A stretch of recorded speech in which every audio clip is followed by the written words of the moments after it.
Welcome to Click Moments and Passionate Pursuits, the Unfolding, where intuitively guided conversations are followed with feral faith, enthusiasm, and joy, bringing new insights, inspiration, and perspectives. And we're your hosts, Beth and Bridget Burns. And today we're actually going to talk about an experience that we are wondering if we could propose a vision for what it might be like to have more of these types of experiences. So imagine those times in your life where you were fully present. It was like every part of you, your mind, your body, and your spirit were all in one place. And you could feel the totality of you just wanting to be where you are. There's no fighting any thoughts off, there's no getting distracted. There's just this full embodied moment. And you realize, because it happens so little, that this moment is a really special moment. But you just think of it as something that's always fleeting, that you just get rarely on occasion, maybe on vacation or some special moment. But what we are wondering is if we can have more of these moments, not just more often, but could it actually be part of our everyday world and life to have these fully embodied and present moments? Yeah, so when you were talking about that, I was trying to recall moments I've had that were like that. And I just began noticing two distinct, different types of moments that both have those qualities. Mm. And one of them was the type of moment where that singular presence is necessitated, where Mm. it's not something that I just flowed into, but it was something that I had to cultivate in that moment because the importance of the moment or the difficulty of the moment required me to be that present. Yeah. And so an example of that was when I used to sail with my father, and we would be neck and neck in a race. And one of my jobs, and for anyone who is not familiar with sailing, I'm going to try to convey this in a way that everyone will understand. But sailboats are powered by the wind, and the sails on the boat are what catch the wind. And my job was to fly a certain sail in such a way as to optimize our speed when we were sailing out, when the wind was behind us. So if I made any tiny adjustment in that sail, or if I lost focus and the telltales started to flutter, and that's the way that I know whether the wind is fully in that sail or whether it's wavering, then we would lose power and we would go slower and it could cost us the race. So it necessitated a focus where I was connected with the lines that I was using to fly that sail, and I was connected with the wind, and I was connected with the sail and the water and like I was so connected with everything in that moment that it was a full focus on what was happening. And even thoughts that would try to enter my mind would distract. So it was almost shut off from outside thoughts coming in. So that's one type of focused moment. And the other is the ones where, like, I had this last night, I had this happen. I was working on something last night, and I recall looking at the clock and thinking, oh, it's 7:30. I have about 45 minutes to work through this. And then looking again at the clock, and all that time had passed. And I had this moment where I was thinking, what happened? Did I, like, that was such an odd feeling of being so in flow with what I was doing that I didn't even notice time passing. So those were the two types of moments that I thought of, and I'd be curious to hear about when that's happened for you and what the quality of those moments was. Yeah, and I want to answer that, but I have some questions if you don't mind me, like, Yeah. or at least a question with what you just said. I think it's a really beautiful example with sailing. Like, I can see that as being so immersive, and you described it as necessitating. But I wondered if it was something that you loved? Like, was sailing one of those things that you loved, and so you just poured yourself into it because it was something that you enjoyed so much that you wouldn't have been anywhere else? Or was it something that your dad liked you doing, and so you did it, but you didn't love it as much as him, but you wanted to be with your dad? Like, I wanna get 'cause that's a necessity, and to be that focused to participate in the activity, but it's a slight nuance of a difference to love it so much too, that Mm. and I just wonder, while we're exploring the qualities of these types of experiences, if it gives us any clues to the quality that we can take on in order to nurture and practice these. Okay, this is a great question, and my answer is both. And here's why. I remember when I first started sailing with my dad that I wasn't really super thrilled about having to go do this activity, but I liked being with my dad and he really enjoyed it. And I still am to this day such an introvert that the idea of driving an hour both ways, so 2 hours, crossing the border, seeing a bunch of people I don't know. I was a kid, they were all adults. Having to engage in conversation with adults after the races, like all the stuff that went along with the sailing that I really didn't want to do, that made it such an activity that I would have to really will myself to go participate almost every time. But then once I was there and I was out on the water and I was connected and I could feel like the power of the boat beneath us and I could feel like I just love being on the water. So feeling and hearing the water around us and the wind in my hair and like breathing that fresh air, like all the qualities of that part of the experience made it one that I was fully enjoying as I was in it. Mm, But I kind of love this because I feel like that's a lot of life for us. I feel like that's like, I feel like even runners, and I think you could speak more to this, but even runners aren't like, oh, yes, I get to go run a marathon today. It's going to be so much fun. But when you're in it and you're fully present in it and you're immersed, it's love. mm, But I think there are a lot of things in life that are not love until we're in them. And I think those are those great um, dopamine releasers for us. I mhm. think that it's not the easy and quick hits to our system like eating junk food or watching a show. I think it's the activities really that we almost have to will ourselves to participate in, but then once we're in it we remember, oh, I love this so much.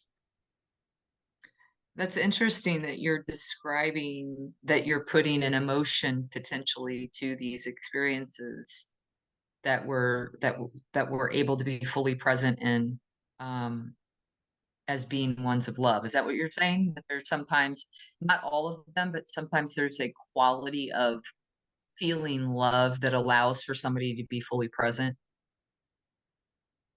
Yeah, I would definitely describe maybe love is the wrong word. I kind of, when I was thinking around this topic, I kind of thought of it as like an ecstatic experience, Mm, but groundedly ecstatic, not ecstatic where we're losing ourselves, like we're over the top. Like we kind of tend to think of ecstasy as like it's I don't know. Maybe you could put better words around it. Um, but I think of it as an ecstatic, blissful experience that is really all encompassing. Like you mm, want to be fully immersed and present in it, and you don't want to pull yourself out. You just want to be there. You just want to be really present. So I think bliss and ecstasy would be closer to the proper like frequency of emotion if I had to name it. mm, okay. Interesting, because when I think of this topic, I think of those as being like some of the states to it, but I also think that for me, it's almost like when I think of these fully present moments, it can be these blissful, ecstatic, love-filled, joy-filled, peaceful types of emotions. So I think of Mhm. like kayaking and white water rafting. Mhm. Those are times like being on a hike. I am so fully present. I am not thinking about anything else. It like absolutely, when I am in nature like that, I am Yeah. so present.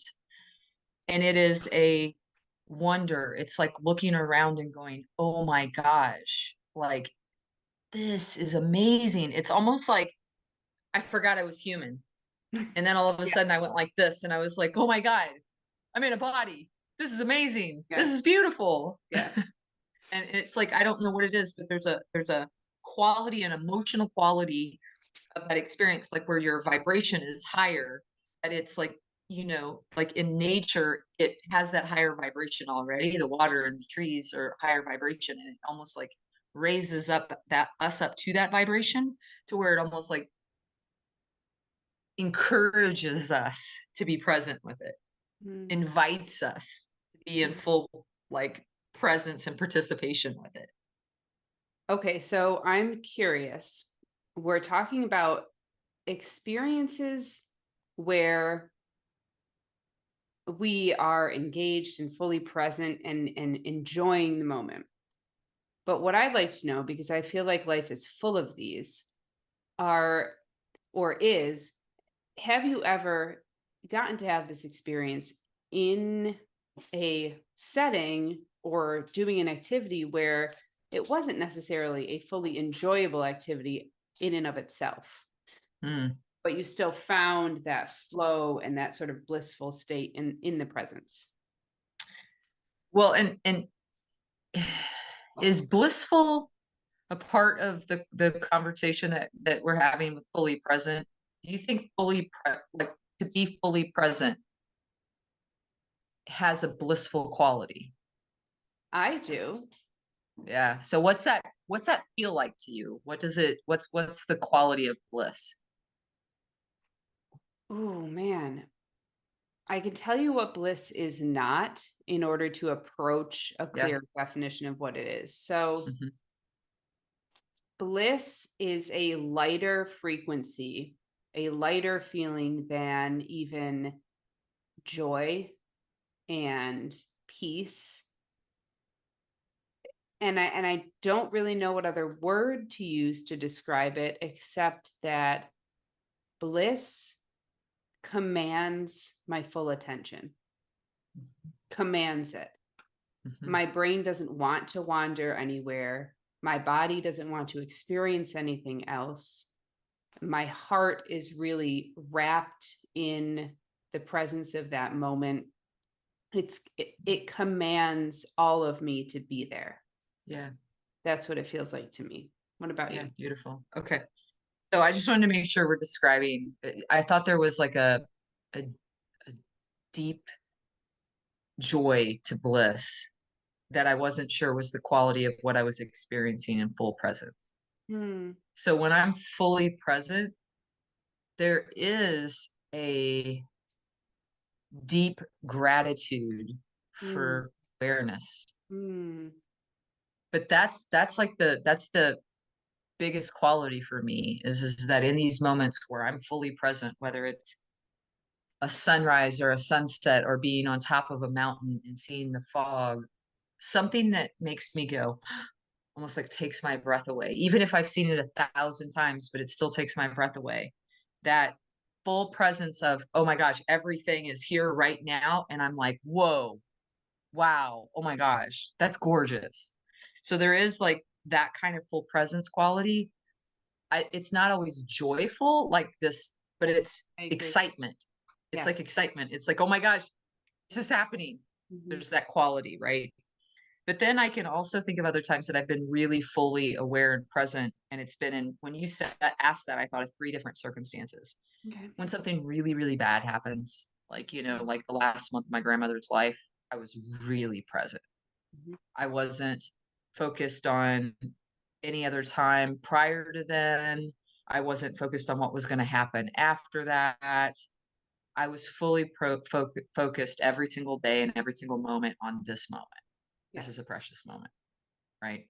So it was like the gravity of a situation is so big that it requires you to be like, to be the best version of yourself, you have to be really dialed in and really mobilized, right?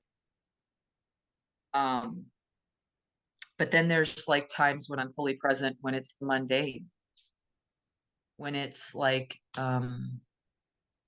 I'm doing the dishes and I have this awareness that I'm doing the dishes, but I feel the warmth of my hands under the hot water. I feel the water dripping off the tips of them. I feel like the peace of knowing that I'm safe inside and it's warm and the in my where I'm at and what I'm doing and the privilege of being able to have dishes and food handy.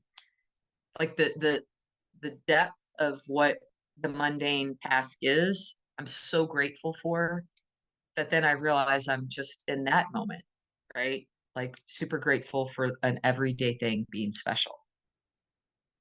And then I have one last one that comes like that I thought of was stress. So when my body is hits fight or flight or some sort of stress response, every part of me, the digestive system, the brain activity and cognition, all the rest of me goes offline, and everything surges into my response because I'm in a space of danger, and so I have to be fully mobilized and ready, and then I can be fully present, almost like this with the space, because it's something that requires my attention. That doesn't happen very often anymore, thank goodness. But when it does, I was just thinking that that was like one of the things, especially since I work in trauma, that that came up for me. Hmm. Yeah. I stuck on to when you use the word gravity for it Mm, because, and the reason I love this word is that we can talk about the gravity, not the definition of mm, gravity in terms of something that is negative or grave, but gravity in terms of the pull that the situation has on us. And it doesn't have any connotation that is negative or positive. It's just a pull. not only a pull, but it's just like gravity pulls us to the earth. It's grounding us. Yeah. It's grounding us. Like that's the gravity of the situation is putting us firmly in our bodies. Whatever kind of dissociation we can imagine, whether it's in our imagination, our wanderings, our thinking about this situation or the other, which puts us outside of ourselves, a gravity of a situation, birth, death, you Mhm. know, weddings, whatever, will take us firmly into our bodies to be fully present. I love that we kind of arrived at this word and this term for it because this is this I was searching and like felt like I was walking in circles around this topic to find the proper word, and this is Mm, exactly it, because it does that. It pulls your awareness into what's occurring. mhm. And that's the difference. That's the difference between any other kind of activity or situation and what we're talking about. What we're talking about, all of these situations and these activities have a gravity to them, a pull to Yeah, them. yeah. And I So think that, here's yeah. oh, and I'm glad you even put the energetic intention out there to create or come up with that term, because I think it brought us to that. But what I'm thinking with this is it also, to get back to our original vision, beyond situations that presumably have their own explicable gravity, like a death, birth, a wedding, some sort of moment like that. I also offered up a mundane moment Mhm. of dishes, right? So that's the vision, is like the reason why, which is kind of interesting. The reason why the dishes came up was because I had a moment of lucidity and awareness while doing the dishes. And it reminded me of my desire, or hearing somebody talk about how, what if it's about the whole process and that everything every single day was like it. It was all it. Like Rob Bell says, everything is spiritual. So that means if everything is spiritual, then everything is spiritual. This moment is spiritual. When I have a napkin and I can wipe my corner of my mouth, it's a spiritual activity. When I have a folder to put my supplies, it's a spiritual, like it's all something to be grateful for, right? And so when we can get into that moment after moment, wow, we're literally able to organize our files. Wow, we're literally able to put clean, nourishing water in a cup and drink it and have it accessible to us. Wow, I have something to listen to you on that the sound quality is amazing. It's like it's I'm not exaggerating. Mhm. Like when we really get to the essence of the little things, we are so disconnected from what they really mean if we're anything, and myself included, if we're anything other than, wow, this is cool. So other than becoming toddlers again, Hmm. how can we allow more everyday activities to have that gravitational quality? So before I answer that, will you share with people, you made that comment, but you made it out of context to what Yeah. your original thought was on that. And I Yeah. love your original thought, and I'd love for you to talk about that.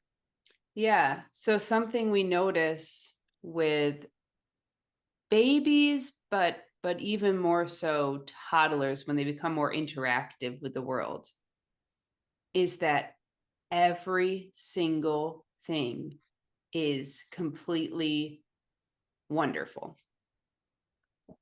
I mean, Full of wonder. be full of wonder, holding great awe, um, sustaining this quality of wonder. How do you, and this is So, important. How yeah. do you see it? Well, being a mother of four, getting to see that phase in each child is like when they're just old enough after the newborn stage to like recognize another human.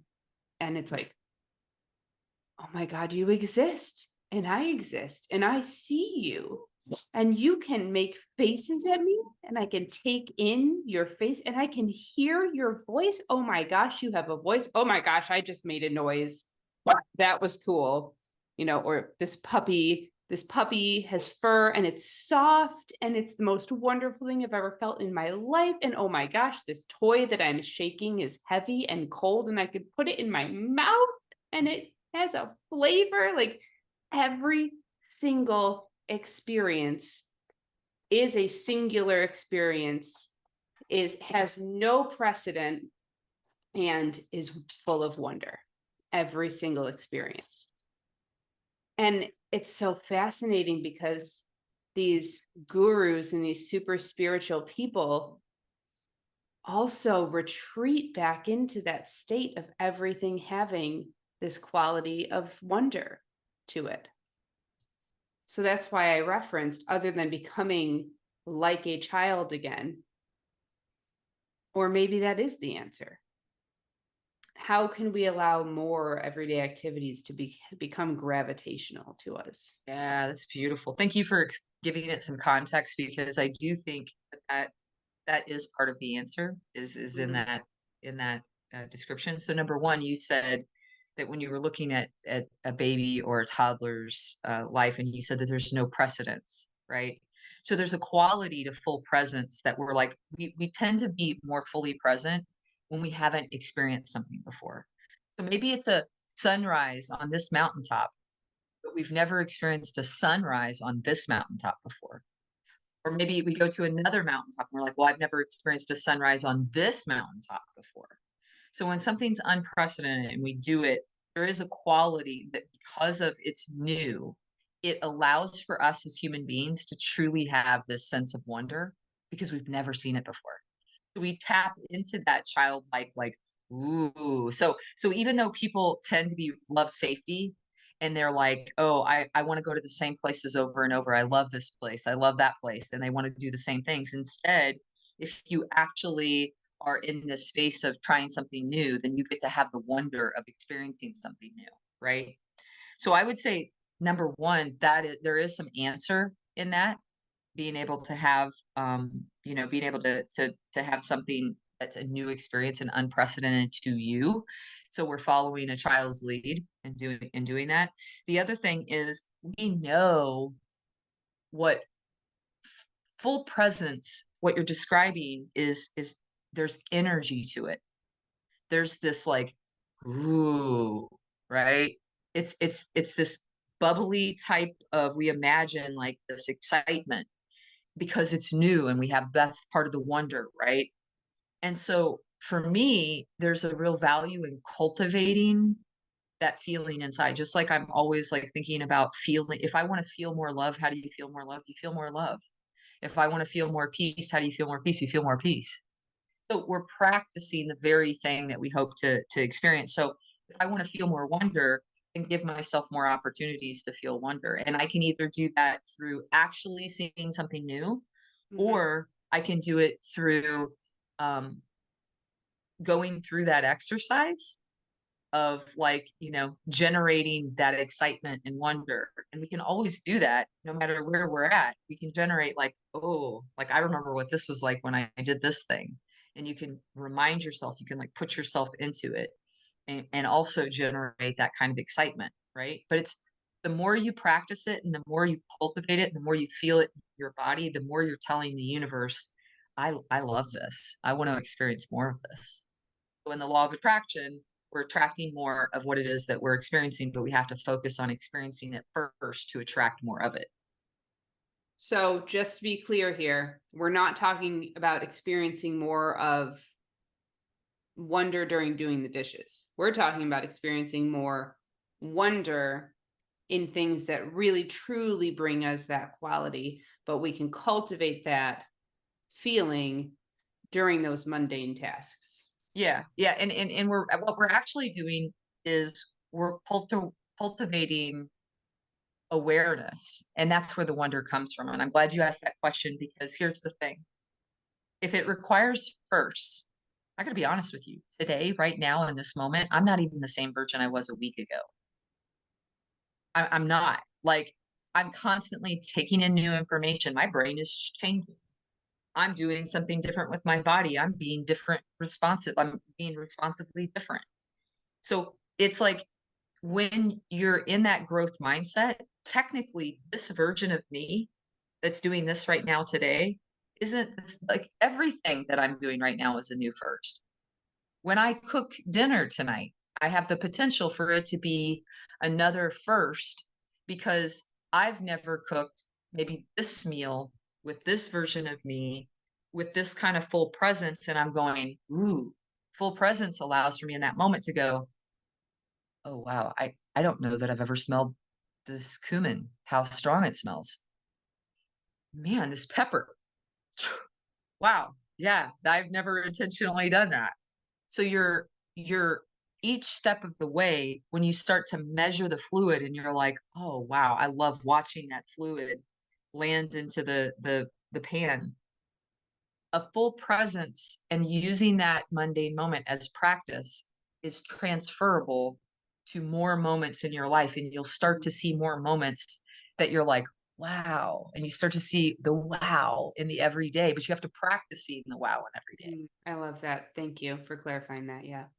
Yeah. So, anyway, I think that there is like for me, it's about like when you wake up in that moment, you realize, oh, this is one of those mundane moments that I'm being invited to practice the wonder. Do you lean in and do it, or do you just say, not today? Mm, But when we have these moments of awareness, it's an invitation to develop something, yeah. you know? No wrong answer. Just it's an awareness moment to develop something. And I think the full presence is a gift because there's so much to be grateful for in each moment if we can see it for what it is, not the past and not a striving for the future, Mhm. that we're actually safe and alive and good right now, right? Yeah. Yeah. And I do want to emphasize again, and I'm sure we've talked about this, but I want to hit this one more time during this conversation. that feeling the wonder and the awe of a present moment versus longing or striving for things to be different is vibrationally attracting more of that awe and wonder versus we think, if I plan or I strive or I'm just constantly in the future versus in the present, then, I'm going to make a way for those things to come to me that I really want. What we're really attracting is the striving and the lack of those things. When we really, the way to pave the way for the things that we truly desire is to feel all of the things that we have right now that we once did long for, is to feel the wonder and the awe and the gratitude for those things, because that's what's going to pave the way for what we desire, not the striving for the thing that we don't have right now, because we always strive for what we don't have right now. Mm-hmm. Yeah, and I like what you're saying, because it's also acknowledging that in the now, where the things exist that didn't used to exist, the things that we now have that we didn't used to have. Yeah. By acknowledging that, we're also giving light to the non-constancy of things, right? The fleeting, like we're allowing also for this too shall pass, in the whatever it is that you didn't have, through your intention and focus on having it, it came, right? And so that's kind of, I think that is an interesting distinction. I'm glad you pointed that out. Mm-hmm. Now I feel like I have a topic for our next podcast episode, but I'll write it down and put a pin in it for next time. Okay, awesome. Any other thoughts you want to add to this one, though? No, I think I'd like to just wrap it up with, I guess, yes, I'd like to just wrap it up with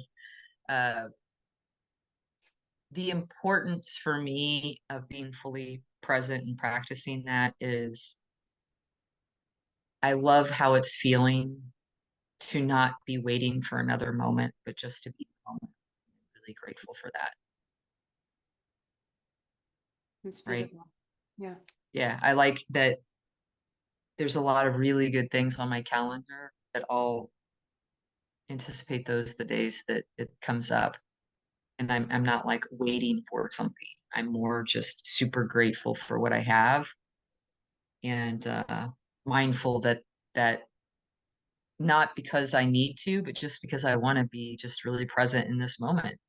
Like, it feels really good to feel like every moment there's something to really be grateful for, right? And so that feels good. That's why I'm invested to the present moment, is because the stress that I used to feel in my life is that now isn't what it will be or could be. That's stress. Mm-hmm. Life is what it could be or will be. And instead, my life is what it is, and it doesn't hurt. And I'm honoring that. Like, it feels really good to create a reality where it's not painful. Yeah. How about you? Any last thoughts? No, this was unexpectedly beautiful. Thank you. Yeah. Thank you. And a special thanks to Asheville artist Melissa Moss for her art, for our cover art. And we would send you to Melissa's site if you're curious about more of her work. It's melissamossart.com. And thank you to Cloud Cult for our podcast music from their song, There's So Much Energy in Us. Find out more about them at cloudcult.com. And to all of our listeners and viewers, we wish you peace, love, and light.